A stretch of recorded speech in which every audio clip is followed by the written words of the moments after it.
She gave vision up. Another thing to note is that the undying zombies, they don't die to cleave, but you have to hit them. So if you have Battle Fury on Ember and you jump to all of them, you're actually going to get to hit on all of them and cleave from them.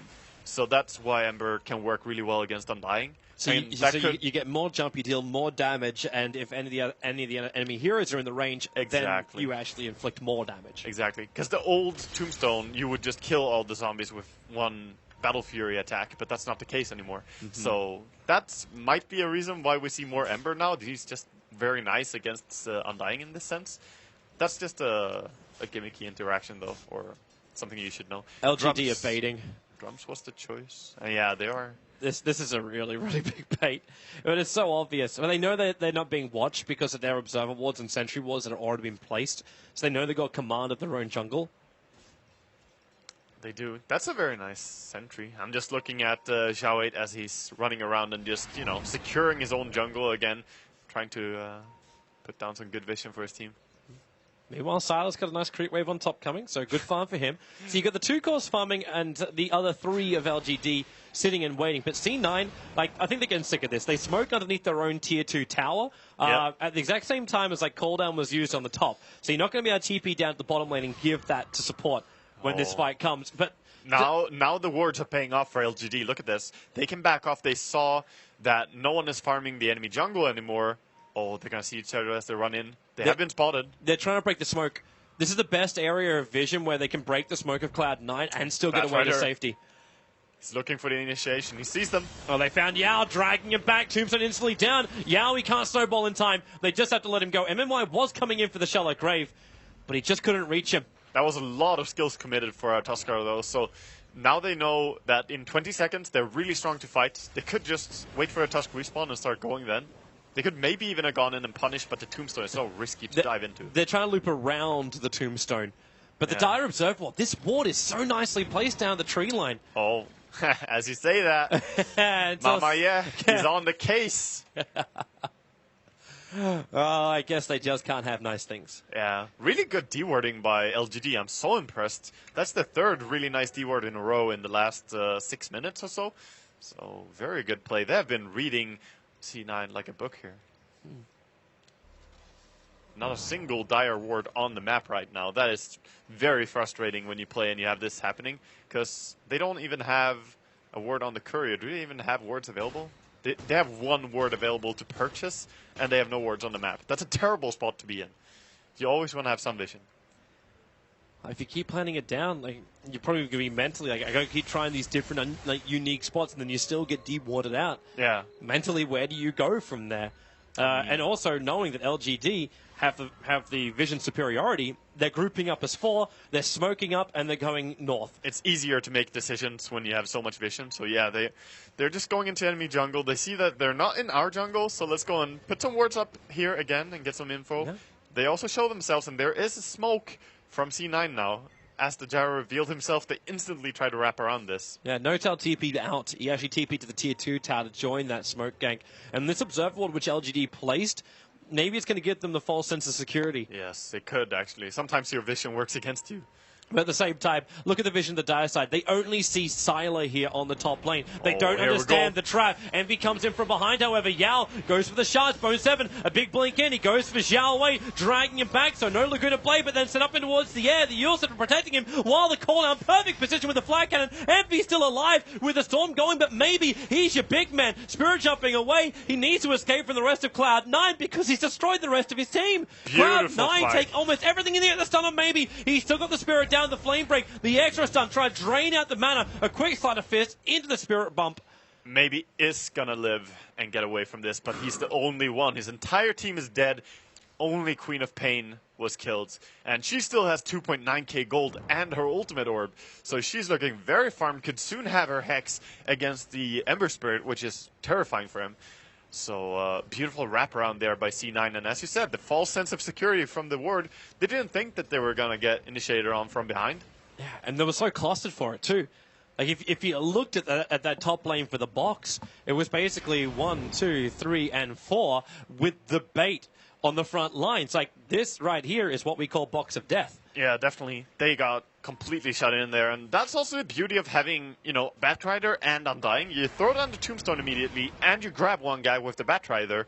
It makes it so hard to run away and get out. So you have to kind of help your guy who's being pulled away. But at the same time, if no one kills the Tombstone, you're just stuck in, as you called it, box of death. And who was meant to kill the Tombstone? Even your disables, like Lena was the one I thought was going to be the biggest factor. That's why I was focusing on her at the start of the fight. And then she had to defensively Yule Scepter. So you can't even stop the Batrider from getting that lasso back, because she could have just Yule him up and then just thrown down the Lion Strike Array, the Slave, tried the Laguna Blade down the Razor of all people, who's walking around with both Ogre Club as well as Mech and High 1 charges. You're not going to find that kill. And 4 points into Unstable Current, which hurts you a lot when you're going to nuke him with a single target. You get slowed for 2 seconds, you take some damage. It's not what you want at all.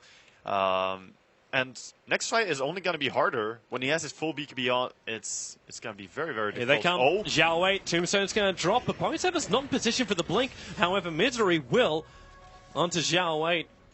But not enough to follow up there. He did have the ulti available on Lion as well to target down Lina, but he didn't have more follow-up, so decided to save it. 23-minute scythe that you're talking about. Yep. It's now arrived fully. Interesting. I think this is the first time here at TI that I see the straight-up Hex Rush, whereas many people have been going for the Ags and Yule Scepter or Yules into Ags. That kind of build, but Hex is superior against Ember. It is so good to lock him down. Yeah, it's a different mindset too. Like Cloud9 are looking at this going, okay, team fights and then pushing is probably where we're going to find victory here. If you're going for the Aghanim Scepter build, you got more confidence in your own, like, we just push as 5, or it's always like reset team fight, next 30 seconds, then we go again.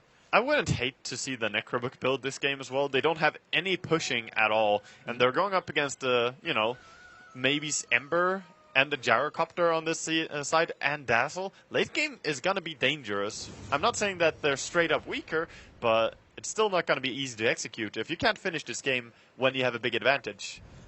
Would you then look for the more classic Razor build with the Aghanim Scepter? I'm not going to say Aghanim's Refresher, but like, would you go down that line? Envy loves Shiva on his Razor as well, so could definitely see a Shivas. But Aghanim's Refresher is very, very strong for pushing, so they could go into that. Downside being that you don't get too much HP from it. This mech is so delayed by Lina, because she's going for it. Like, they actually made Lina our mech builder. Needs another 600 gold to complete it, and that's after Yule Scepter and Arcane Boots. And look at her max HP. Like, she has so much gold on her, but it's not turning into that much yet. Not in her HP pool, at least. Not survivability. Well, there's some dewarding going on with that gem over on Bone 7. Amazing to have a gem on Batrider. One of the best gem carriers for sure, along with like Coddle and Night Stalker, Slark, heroes like this. Because he can always have the flying, just get up there and find these wards. So we're going to see if C9 can set up for Roshan here, as LGD are definitely on the back foot. They don't have much going for them. Do they have a smoke available right now? Or does C9 still have enough damage for Roshan? They do not have one on them, and their shop is actually out of smokes. So, yeah, they don't have a smoke to use. I'm not seeing a medallion over on Cloud9, so like going in for Roshan could be pretty difficult for them. Yeah, it is a little bit hard. They don't have, again, the best heroes to bring down Roshan. They don't have good Rosh, don't have good pushing. They have very good fighting heroes. That's what they have. Yeah, they could bait the fact they're going for Roshan, and maybe this is why the Sigil is now making his long trek across the Radiant jungle over towards the pit. To think, you know, hey, maybe they're looking at this. Yeah, definitely. It's going there to scout, but interception. I mean, they're just fine farming up the enemy jungle right now, but maybe realizes this as well, so he's just pushing top. He's like, I don't know what's going on, but I want to be farming. I want to be doing something. I'm going to take this tier 1 tower, and he's completely safe in doing so. Surprisingly, Cloud9 didn't fortify that. They had fortification up. Yeah, you should always do it. If you remember it, you should always do it for a tier 1 tower, of course. Just would delay a little bit of time. Yeah. But it's going to be a trade-off anyway. Cloud9, they've got 3 guys forcing in the Tier 2 tower. There's your fortification from LGD. Now, that one won't regenerate after this tower goes down because there's no Tier 1 towers left for LGD. But because of, like, you could have bought yourself 4 more seconds, this tower is now taking a fair amount of damage for it. Yeah, and the push bottom now as well. They're getting into the base here. See if Batrider can sneak around and get the vision here. Maybe he can finish this tower by they himself. ping him. He's got the double damage rune, so he can also TP back into this fight with the high damage. And Envy, well, there's your Blink Dagger in, 4 stars away. Couldn't actually get the lasso on, which means the Tombstone is a little bit too deep here. They couldn't drag the lineup back, so the Tombstone will drop. The tier 2 tower was lost on top lane. Yeah, they got the tower there, and they also hold very nicely that they saw the Batrider early as he was trying to sneak in. He was in vision when he tried to go down there. Let's see what C9 do now. Just gonna reset into the enemy jungle once more. Well, they had to. Like, when that weave, like, MMY actually got a 5-man weave at the start of that. C9 was so clustered together, you got a 5-man weave, and C9 was like, you know what, we're losing all our armor.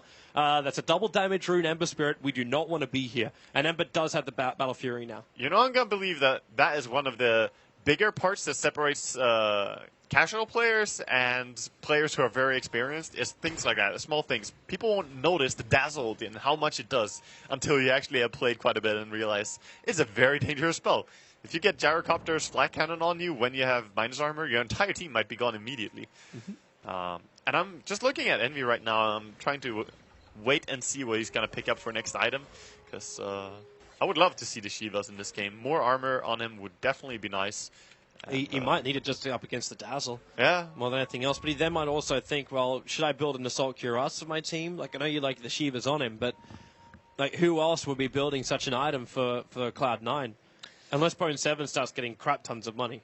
Yeah, like Assault Cuirass is okay as well, but it's just that the Shivas synergizes really nicely with your Plasma Field as well. You send out the Shivas and Plasma Field, you slow them down, you deal tons of damage in AoE, and you just run in and be a boss, you know? The Sigil Scout's doing its work.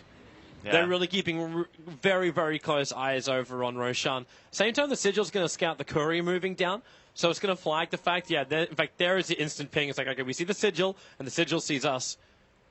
Yeah, a little faceless Rex coming down there. He's going to be safe. No couriers have died in this game so far. It wasn't like the roasted chicken house that was opened up yesterday. Oh, yeah. In the wildcards, we had some game with like 5 or 6 couriers dying. It was cluckles every time. Like, CDEC lost their courier, I think, 8 times yesterday. Wow. Throughout their games? That was insane. It was high. It was very, very high throughout their games. Well, that's what you get when you send it into the enemy base when you don't have any heroes in the enemy base. You know, like sometimes the poor courier, he didn't want to go there, dude. He uses his award to watch Roshan. Yeah. All right. I mean, it can be tactical, but they got to try and kill Roshan now. They don't have Medallion, as you pointed out, so very slow Rosh. They also don't have heals. The ping's coming out. Where is LGD? Ember just pinged it out and said, you know what, like, this is going on right now. They're very, very far away, though. And Roshan already down to 60%. Okay, Notal throws this Tombstone down so early. Yeah. I'm perfectly fine with that, because the enemy, we know that the enemy is super far away, but we have the bird's eye. If you're C9 in this case, and you know that the enemy is still not here, this Tombstone was up in good timing. It's not going to drop until after they killed Roshan anyway. So I believe this was a very nice sneak by C9. And maybe LGD just misinterpreted it as a smoke gang from C9, because they didn't really see what they were doing. True. After Sigil Scout, though, I kind of thought they would go there and contest. They might have thought they would have had the vision for it to see him move, but because of that gem over on Bone 7, if you actually look at the Radiant Ward, which is just hovering just a little bit lower than the Tier 1 tower, they had to put it on the cliff side. So the vision they get doesn't see far enough onto the dire side of the river. So Queen of Pain was the only one that walked down to Roshan out of the cover of smoke.